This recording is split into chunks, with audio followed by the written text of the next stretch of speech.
Okay, so it turns out I ramble a lot, and I've shot this video 3 times, and it's always been rambly. So let's ramble again and see what happens. Essentially, today I want to show off the random handhelds I've had over the years, and just kind of I'm gonna rate them this time. We're gonna rate them. We're gonna give you a recommendation on like what you should get, and whether or not you should get them, or if you should get something similar to them if you don't get the exact same thing. So we're gonna start with some of these older things. We're gonna go older ones. We're gonna go with the original Game Boy Pocket. This one is aging hardware is its biggest flaw, I think. It's very much old hardware and it's buggy. Actually it holds up pretty decently, like as far as like bugs go compared to some of these newer ones out here. But at the same time, it feels old and it feels cheap compared to some of these newer things. It'll run the games just as well, if not better, and sometimes with minimal setup, if any at all, and a lot cheaper if you acquire your ROMs illegally. If you're going to do that way, I don't know. Maybe you are, maybe you're not. Not a problem. Anyway, we have, so this one I would rate it like 3, 4 out of 10. Definitely more of a hobbyist thing. Though if you are a hobbyist, it's a lot cooler because like you replace the whole screen with a custom like colored screen and shit, and like some speakers. There's some really cool hardware mods I've seen done with these that are awesome, but also very it's a hobbyist thing. Like you're either really big into Game Boy Pocket if you're getting this old hardware. Same with if you're getting like a Game Boy, anything up to a Game Boy Advanced. But if you're going for like more general emulation, this isn't going to run anything. Next, my other old one that I have is a Nintendo DS. It does run some emulators, not particularly well. I think it actually has an N64 emulator that runs off of you can run off of a card. The problem with these SD, like R4 cards is what they're called technically. There are other names for them too, but like micro SD to DS ROM cards. The problem with a lot of these they go out, they just die randomly for some reason, and I don't know why. Like if you're not using them constantly, they'll just die. And I think sometimes even if you are using them constantly, they'll just die, and you'll have to be like, all right, well, reflash all the ROMs and just back up my save files. They still run fine on your computer, and that's the biggest problem there. On the other hand, there's some cool hardware mods with these older consoles. Really fucking cool. I've seen ones like, because in DS's the hinge breaks a lot and you just lose the upper screen because you can't replace them. Parts are old as they can be. I've seen people will just like sand off the rest of the hinge that's on the bottom part. Uses a really good GBA clone GBA thing toy, and I definitely would. And that's really easy to do from what I've seen. It's literally just like sometimes they'll plop off the front end, put a new front end on, done. Or other times they'll do a little bit more trickiness to it, but like you don't have to do anything. Just throw away the front end, leave some exposed wiring, a little bit nasty, and then just play GBA games on the bottom screen. So you can do shit like that, and it's pretty cool. Same with like, I've seen some stuff with the PSP that were pretty good. Those actually is a lot more software modding that they do that there, because it's a more powerful console for one. But now we're gonna go into some more modern-ish handhelds. Oh, I didn't rate these. I literally said I was gonna rate these. Like I rated this one 3 out of 10. No, all right. Rate this one. Yes, rate this one. I'm going to rate the Nintendo DS a 6 or a 7 out of 10. Kind of hard to tell which one, but strictly speaking, just the fact that it's dual screen is basically worth it, because you can't really emulate these without losing something in the translation, whether it's some of the touch functionality not being as responsive, or it's just the dual screen nature changing the way you play games in a way that you can't really get back. So having an original hardware DS is kind of worth it. In many of the same ways. The original 3DS, kind of really worth it for 3DS games. But on the other hand, it makes emulation a lot worse. Whereas you can use there's some hardware modifications for the DS Lite that will let you play GBA still pretty well. On this, no matter what you do, it's still going to look awkward and feel a little awkward to play GBA games emulated through here.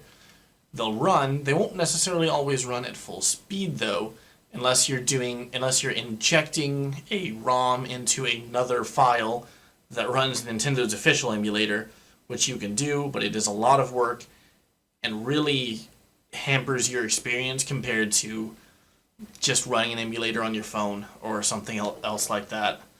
On top of that, these things brick a lot. Like, this one's bricked. This one's totally bricked. I don't know how to fix it. I've tried my best. I don't know. I do have another one that's working, though. Like, this one works. But, they brick a lot, and the other one's bricked before, too, and then it just started working again. I don't know how to fix it, and it happens so often that these are just not, in my opinion, worth it.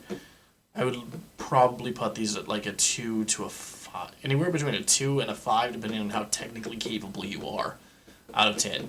Like, it's a 5 out of 10 if you're really capable and kind of enjoy some of the technicalities of it, but if it's a 2 out of 10, if you just want to play some games.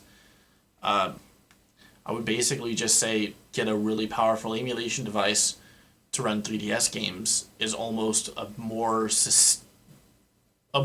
particularly good option than using the proper 3D model. You're going to lose something, but it's not as okay. I take that back.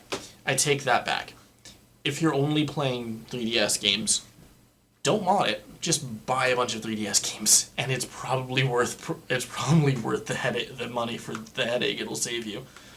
But if you're trying to emulate, trying to do some soft modding, anything like that, I would definitely suggest avoiding these. They're not really worth it. They are cool, they are fun, and this one looks cool. I like Pikachu smiling. Yeah.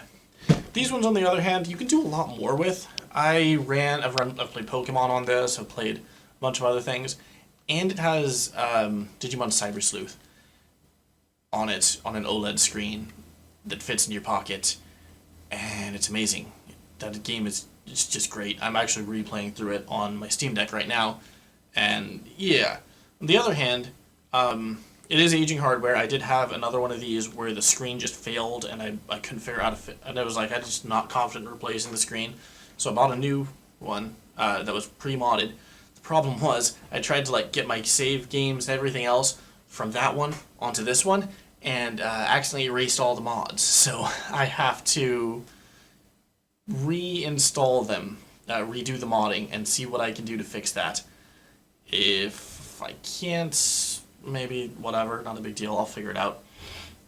But that was actually a while ago, and then I just kind of gave up on it.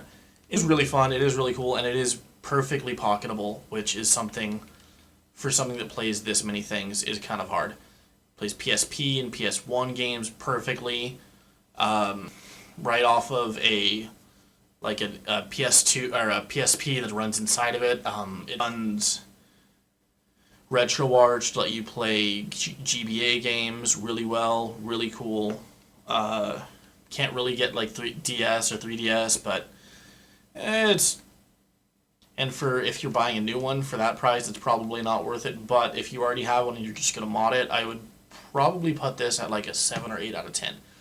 Definitely my favorite console that you might already own to mod and fiddle with for a bit. Now, as an intermission real quick, I'm just gonna go with the phone. Try it. Just try it. I'm not gonna rate this one because your mileage is definitely gonna vary. If I were gonna rate it, it'd be somewhere middle of the pack, because if you're playing action games, absolutely horrible. Touchscreen action games are horrible. You don't really want to play a platformer and try to press the B button when you don't feel the B button on the screen, just a little bit, and it's not really registering as a full press, so it doesn't feel good. But on the other hand, you want to play a RPG, turn-based, really good. I played through most of the Pokemon games on my phone in high school. Pretty damn good, and my phone was absolute shit in high school. So, yeah. Now, some dedicated emulation devices. This one right here is the RG Nano. For the price, it's really good. But for what it is, maybe not so much. It's like $60. And you could probably spend, like, move it up to $100, get something a little bit better. I definitely would suggest buying something similar to this. This did come with a bunch of games. And you can buy a lot of these handhelds and handheld emulation devices. They will sometimes come with games. Not all companies do, because we could get sued. But RG does, and there you go. Bunch of games. They all work. They all run fine. This has really crappy buttons is the biggest problem there with this. But it's the size that it fits on my keychain, and it's a cool little decoration that I can play games on. I just wanted it, and I think it was a fun pick. Overall, though, probably like 4 out of 10 as far as a gaming experience goes. Maybe, like, it's actually 2 out of 10 gaming experience. 4 out of 10 because I just have a bunch of games on me at all times. And it's the size of my key fob. It's just attached to my keys. It's great. Next, we're going to go with the Retroid Pocket. This is the Retroid Pocket 3. The Retroid Pocket 4 is out right now. It's $200. This one's like $125 right now. I bought this for $150 a couple years ago. And it has been probably my second most used emulation device, really. Maybe my most used emulation device, specifically for emulation, though. And it's great. I love every second of it. You can play Android games if you have, like, want to play Call of Duty Mobile with an actual, like, buttons set up. You can do that. If you want to play PSP games, this runs DS games pretty well with the way the size of the screen works. You just, like, have a button switch screens, and it runs pretty decently as long as the game doesn't require having certain, like, form factors. Like I said, you do lose a lot of things when you emulate these the dual screen systems that Nintendo put out, but it is really cool. 8 out of 10. 8 out of 10, maybe 9 out of 10, in my opinion. Definitely worth it. I'd probably go for, if you don't already have one of these, the $200 one. It doesn't come with any games. But the $200 one from Retroid Pocket runs up to PS2 games, which is my favorite, like, generation of games. It's PS2, GameCube, and it runs PS2 and GameCube games really well, apparently. So if I didn't already have this, I would probably buy that for $200. Like, price performance, really fucking good. There's other ones similar size, like the Aya Odin or is the Aya Loki, one of the two. Does the same, is about similar size and performance, but it's like $300, $400. It's a bit older, but it's similar. But for the time, they couldn't, like, bring down the price any lower. But now that technology's gotten better, they've brought down the price. Or Retroid Pocket has brought out theirs, and they brought down the price to $200. Doesn't come with any games. Pretty cool. Maybe see if you don't like the form factor, switch something else. But I definitely like the size. Like, it's the size of my phone, a little bit larger, fits in my pocket perfectly. Especially if I'm wearing cargo pants, fits in my cargo pants even better. Don't even feel it at all when I'm wearing cargo pants. Next, the final one on this showcase is the Steam Deck. Now, yeah, Steam Deck right here. So now the Steam Deck is a PC. It's a PC. It runs PC things. And the biggest thing about the Steam Deck is price performance. You can get a brand new OLED Steam Deck with an OLED screen. This one is new. This is like one of the launch models. Like the OLED screen. Oh my god, I kind of want one of those so bad. I just do not have the money, and I cannot justify it to myself. The OLED screens are really nice, but even that, it has really good. Even like you can buy them used from Steam for as low as $200. I've seen them, like, yeah, about $200, I think, at one point when they were, like, on sale. Right now, they're probably going between like 350 to 350, I think. So anywhere between 350 and 650 right now is what you'll find them on, and they are just good. They're just fun systems to play. You can play all your old PC games with remappable controls. Steam Input is brilliant for just mapping random controls. What else? I'm so stupid. And then as far as like emulation, it runs all the way up to like PS3 wonderfully. I think the newer models, like the OLED models and stuff, will run PS3 pretty decently because they have slightly better processor, slightly better battery life, slightly better screens, and I think the better battery will kind of pushes them to run them a little bit better. But then you have, oh god, don't hide my floor. But then you have other similar devices like the ROG Ally, the ROG Ally X. Those will run PS3 actually well, but they are a lot more expensive, and I think price performance wise, it really does go to the Steam Deck and Steam OS being just a really good operating system as well. I'm a big fan of the Steam Deck, and I'd give it a 10 out of 10. Definitely grab it if you are into handheld emulation. Only down, or maybe 9 out of 10. Yeah, probably bring it to a 9 out of 10. And that's mainly because it's just not pocketable. It's not pocketable. I can't give a handheld that's not pocketable a 10 out of 10 now, can I? That doesn't seem fair. But 9 out of 10? Yeah. Yeah. On the other hand, despite being so big, it is the most comfortable handheld. Even like, I love this thing. It's great. But compared to the Steam Deck, it is not near as comfortable. It's more so I think that's all of it, and it still made 17 minutes. God damn, how much did I ramble? Did I give useful information? I feel like I did. Let me know, comment it. I don't know, track me down, shoot me in the head with a revolver if you really feel like it. I should probably take that joke out. That was a bad joke. I probably won't. I'm lazy. Have fun.